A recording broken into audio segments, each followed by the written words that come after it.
I wanted to mention too about the chapter two. It is one of the ultimate manipulations of words, in the sense that it doesn't read like a 900,000 word novel. It's very condensed. Um, there, you'll notice the slight differences if you're reading closely, whether Dennis Hopper turns to the left or whether Tom Sawyer is opening a portal, whether it's oldest bit or Joycean bit or what have you.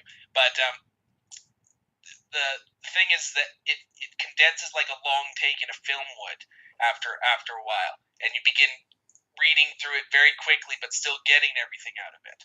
Yeah, Would you well, agree with that sense? like the idea for that actually came from watching Bella Tarr's films, especially Satan Tango, because that's a 7.5 hour film. But when you remember it, you don't remember sitting there for 7.5 hours because you'll have 10 minutes of characters walking down a long street in a small town as the wind is blowing furiously and leaves are going around, and you see with each step they take the leaves swirl and whatnot. And so you might have 10 minutes of these characters walking, but when you remember it, you might only remember it as a 10-second shot. And so there's this great compression that comes in. And in a similar way, when you remember uh, Dennis Hopper doing this, maybe he does it 25, 30 times, his thing that way falls over. In a few chapters, I think in the Robinson Crusoe section, bit a couple of times goes back and forth between Robinson Crusoe and Hopper's apartment, and then he's getting something, and he actually meets himself getting the something from the time before. And but when you remember it, so it's a way to try to in actual writing by having such an enormous length and such repetition to actually condense the things down, because as you read it you will condense it down. And furthermore, after you get past that, you get to the last 10 chapters there, you've gone through this sort of exhaustive chapter where you're in this sort of Freudian or Jungian loop, this what do you call Mobius strip kind of loop where things come back upon themselves. And when you get out of that and you're back into the main diegesis of the story of a Norwegian and the family, you feel like you actually took a trip away. And then when the book comes back and you get the return of Carla Maravelli, or Carla Schmidt, who then marries Paulie, and you get the return of Big Frank, and you get the return of Bit to Reality and Andy Warhol, it's like waking up and saying, "Oh yeah, that's where we were." Because if you allow that big chapter to work on you, it sort of purges you, but it forces the mind to sort of take the memories of that huge book beforehand and compress them, and it sort of like embosses the earlier part of the book into your brain, so that when you come back to certain characters like a Tony Luft, and the next time, the last time he has the Christmas scenes, uh, it feels like you have actually experienced that along with Luft, or along with Big Frank. It makes the reading of Paulie and Tony Luft and Bit as if they're old friends that you're actually remembering things from.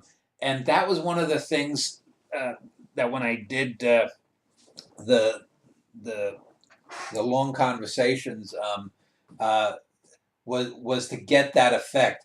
And I by doing the total immersion, uh, it it like I said, it embosses the earlier part of the book, and it so you have this sort of 900 thousand plus word dividing. It's like a big black magic marker, and when you get through that, you've somehow been transformed. And then the last part of the book, the action picks up much more quickly paced than earlier before too. So you've gone the whole that whole chapter 54 acts not only as a buffer or a filter, but it somehow transmutes the whole tenor of the book.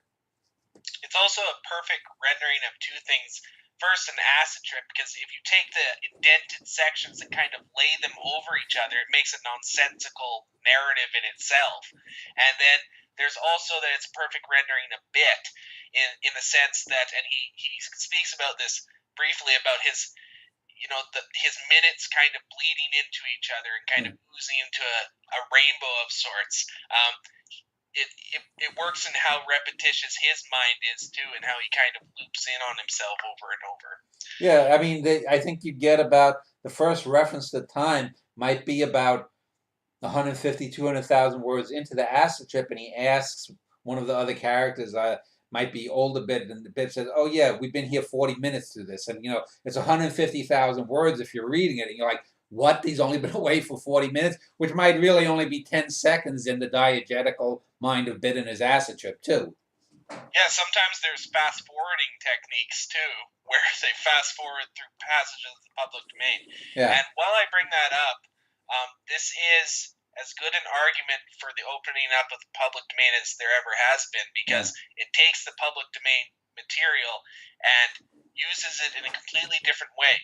Before we speak about that, though, I want you to turn to page 2092, and it's kind of interesting what leads up to this acid trip. They're at a Jim Morrison concert, or really the Doors, and he begins reading from Moby Dick. And the sections of Moby Dick actually perfectly sum up the relationship between Cole and Schneider, as well as what will eventually happen with the two bits. At the meantime, Andy Warhol and Bit are skirmishing with each other, and and Andy Warhol's in a deep rage while Bit is mocking him.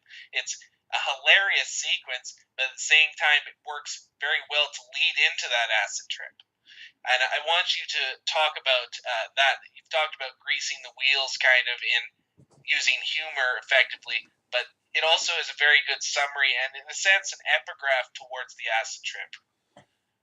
Well, I mean, it's one of those things that it's interesting to listen to you say that. I can say that I know that I wanted to have,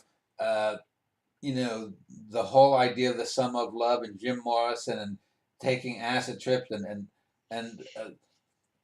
because, at least in terms of published novels, American works, Moby Dick, in a sense, is probably the most transcendental, in a sense, book ever written. So I wanted to have some of those things there. It's interesting that you have read into it there, and I'm not saying that what you said about it leading into chapter 54 is untrue, but that's one of those things where, because I have something in mind and I know that is going to leave, say, a purple mood or say a blue mood in someone's mind, and then I know that what's coming up is red, it's going to mix into something purple and mauve. And so you get these two things and you put them together, and some readers like you might see that melding of the blue and the red chapter and the blue chapter end and the start of the red of the next becomes purplish. If I'm using an analogy here. Yeah, the perfect thing about it, though, is it's qualia. Yeah. Different readers will get different things out of it. Yeah. There is also the epigraph of from Rod Serling film Planet of the Apes that opens up Bit of Lit and really the whole of the acid trip sequence. Well, it opens up the lady from Shanghai. Bit of Lit is part 1, and the whole chapter is 924,000 words. 924,000 is part 1. Then it's about 4,000 in part 2. About 200 words, I think, in part 3, and then there's 1 word in part 4. It's. Yeah. So it means many different things depending on how you read the last sentence of the third chapter. And that's and the reason I did that, that's me doing a shout out to the end of Angela's Ashes, where it ends with the word "tis." And I said that's interesting, and I enjoyed the fact that McCourt did that. But I said it could be used in a better way. You could use a single word much more effectively than "tis" there. And how I ended that chapter, I think, because of what comes before it, it puts. It's almost like that one word is like a neutron star or a black hole with everything condensed into it.